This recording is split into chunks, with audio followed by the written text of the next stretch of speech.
Noong October 13, 1968, ay nagulantang ang buong industriya ng pelikula sa Pilipinas, dahil sa balita, ng karumaldumal na pagkamatay, ng sikat na action star, na si Jess Lapid Sr. Siya di umano ay binaril at napatay, sa loob ng isang nightclub, sa Quezon City. Ayon sa mga ulat, si Jess Lapid Sr. ay nasa isang nightclub, nang magkaroon ng pagtatalo, mula sa kanya, laban sa isang maimpluwensyang gang, noong panahon na yon. Sa gitna ng kaguluhan, siya ay pinaligiran di umano ng 5 miyembro ng nasabing gang, at sabay-sabay na nagpaputok, sa direksyon kung saan nakatayo di umano si Jess Lapid Sr. Ayon pa sa balita, nagtamo di umano si Jess Lapid Sr. ng 5 sugat, mula di umano sa iba't ibang kalibreng baril, na ginamit ng mga nasabing sospek. Matapos di umano ang pamamaril, ay agad na tumakas ang mga salarin. Habang si Jess Lapid Sr. naman, ay nagawa pa di umano nitong makasakay ng taxi, at nagpahatid sa pinakamalapit na hospital, kung saan, ay idineklara itong, dead on arrival. Ayon pa nga sa mga balita, ay nagtataka di umano ang mga otoridad noong panahon na iyon, kung bakit sa orthopedic hospital di umano inihatid ng taxi driver si Jess Lapid Sr., samantalang ilang metro lamang di umano ang layo ng St. Luke Medical Center, mula sa pinangyarihan ng krimen. Hindi di umano malinaw, kung sinadya nga bang ihatid ng driver ng taxi si Jess Lapid Sr., o sadyang nataranta lamang ito, kaya sa orthopedic nga inihatid, imbes na sa St. Luke Medical Center. Dahil sa hindi inaasahan, at napakaagang pagpanaw ni Jess Lapid Sr., kung saan, ay nasa kasagsagan ng kanyang kasikatan, nang mangyari ang nasabing krimen. Ay hindi di umano matahimik ang kaluluwa nito sa simula. Ayon pa nga sa kwento ng anak nitong si Jess Lapid Jr. sa isang panayam sa kanya, ay nakakapangilabot di umano ang mga pagpaparamdam ng kanyang ama sa kanila, matapos di umano itong mailibing. Halika't, tunghayan natin ang video, ng panayam kay Jess Lapid Jr.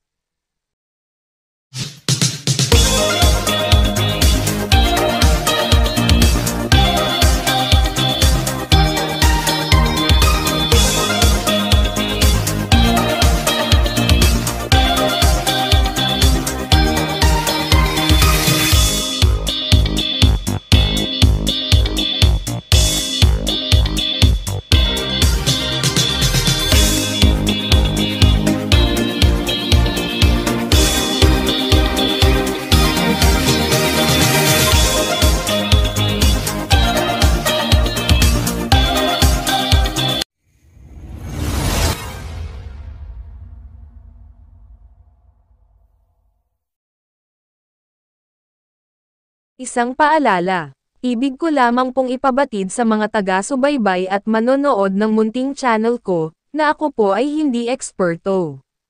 Ang mga kwentong mapapanood nyo sa channel ko, ay hindi nagsasaad ng tama, at eksaktong impormasyon, tungkol sa pagsasalarawan sa subject ng topic ko.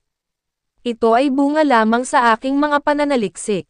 Maraming salamat po.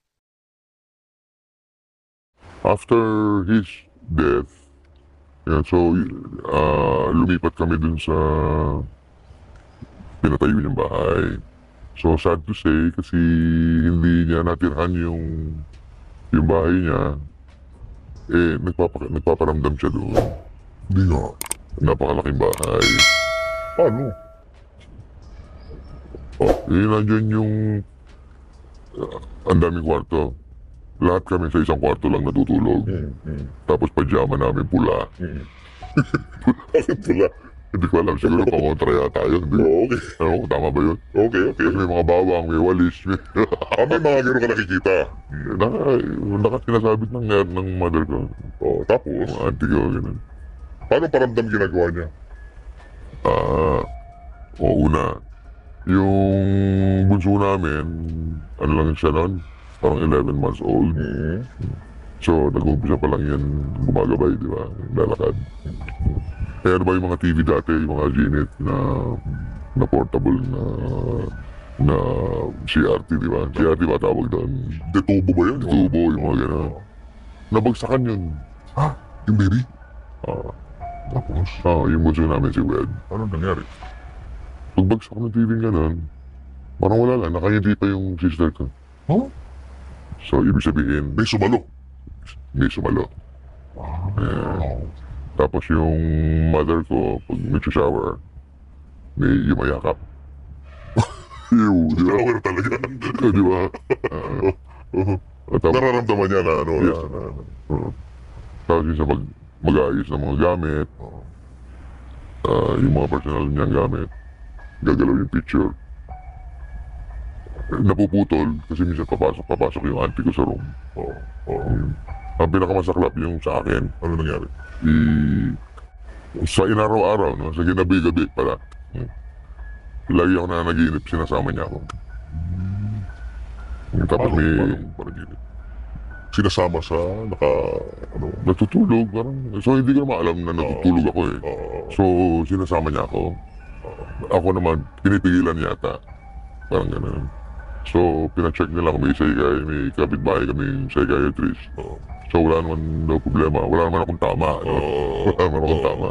So hindi ko alam kung ano yung cause nung Matagal yun.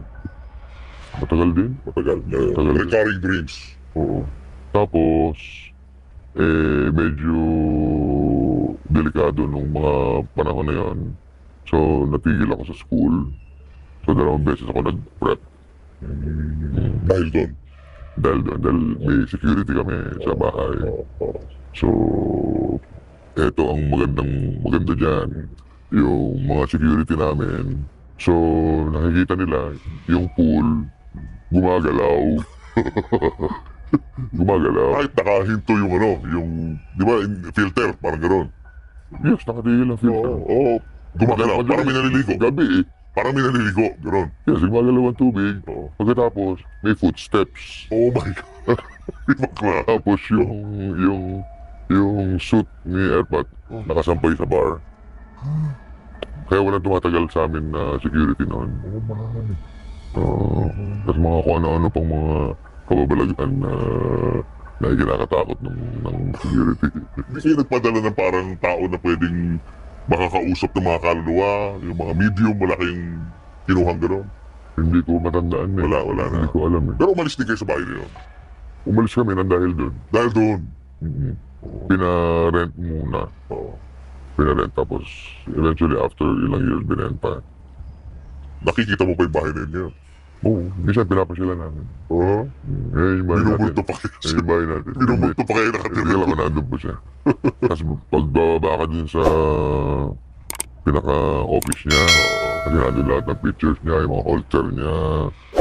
Nandun ka pa lang sa may hagdanan, amoy burot na. Yun ang pabango niya. Burot. Tapos yung buhok mo, kahit wala akong buhok. Lahat yan. Tumatayo Parang talaga. nakatayo. Hindi ka talaga makapasok. Ang lakas ng presence niya. Mas ang lakas ng force niya eh. Kasi sabi nga daw yata pagka namatay sa aksidente, ng bigla, meron mga hindi nakabili, mga gano'n, nagpaparamdam. May mga posible diyang anong dahilan kung bakit hindi matahimik ang kaluluwa ng isang taong namatay sa karumal-dumal na paraan. Una, hindi nito matanggap ang kanyang biglaang pagkamatay. Ang mga taong namatay sa karumal-dumal na paraan ay maaaring hindi handa sa kanilang pagpanaw. Maaaring hindi nila matanggap ang katotohanan na sila ay patay na, kaya't nananatili silang nakakabit sa mundo ng mga buhay. Ikalawa, may mga hindi natapos na negosyo. Kung ang isang tao ay may mga hindi natapos na negosyo sa mundo ng mga buhay, tulad ng mga pangako na hindi natupad, mga relasyon na hindi naayos, o mga layunin na hindi naabot, ang kanilang kaluluwa ay maaaring hindi matahimik hanggang sa matapos ang mga ito. Ikatlo, naghahanap ng hustisya. Kung ang isang tao ay pinatay o namatay sa isang aksidente na sanhi ng kapabayaan ng iba, ang kanilang kaluluwa ay maaaring maghanap ng hustisya.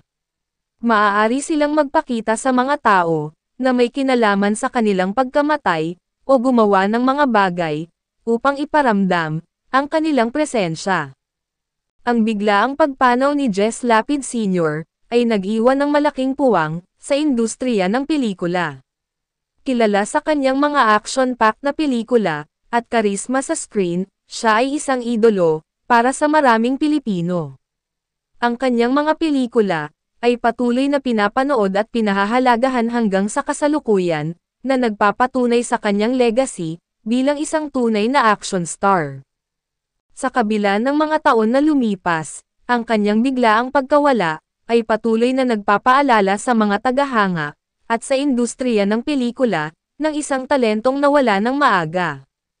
Ang kanyang mga pelikula at alaala ay mananatili sa puso ng mga Pilipino na nagpapatunay sa kanyang kontribusyon sa sining ng pelikula sa Pilipinas. Tutulong, ganyan pa sasabihin mo. Ikaw pa, tulungan mo. Sana hindi ka na tumulong. Hindi na ba tumutulong ako? Pero kapatid natin, Joe, kinakailangan tulungan natin. Ano mo na mangyari sa kanya, karamay tayo, di ba? Ano sa po? Sige ah. Teka muna. Para saan? Kasi naghihirap siya eh. Bakit ako ba hindi naghirap? Kasi nga pala. Diyo ah. Hindi. Teka, ganito yun eh. Paliwanag mo, Joe. Teka muna, ba't mo lahat? Makinig muna kayo. Hindi ba itong perang to dinaya sa'yo? Oo nga. Kung hindi ka namin tinulungan, dapat wala na ito. Di ba? Tama. O, di dapat hati-hati tayong tatlo rito. Oh, sige, teka. Ako na Hindi. Iyan mo siya, Joe. Pero unahin mo siya. Baka sabihin dinadaya natin. Mari pa naman lukuhin pa natin yan. Isa sa kanya. Yan, isa ha. Isa Sa'yo. Isa lang, Joe. Isa lang. Isa uli sa kanya. Yan. Isa uli sa akin. Yan. Pero pare. Ayos na. Tayo na. Teka.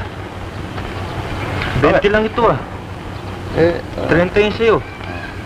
30 rin yung sa'yo ah. Di ba? Teka, ilan ba yung hawak mo? Dalawa. Paliwanag mo, Joe. Ganito yan eh. Bilangin mo kay Johnny. Isa. Dalawa. Ang akin. Isa. Dalawa. O, bilangin mo ngayon kayo. Isa. Dalawa. O, tama. Tama. Tara. Kala ko dalawa niya ako eh. Teka. 20 lang ito ah. Yung kay Joe, 30. Kay Johnny, 20. Pero, dalawa yung kay Joe, dalawa yung kay Johnny. Dalawa ito sa akin. Tama. Kala ko mali.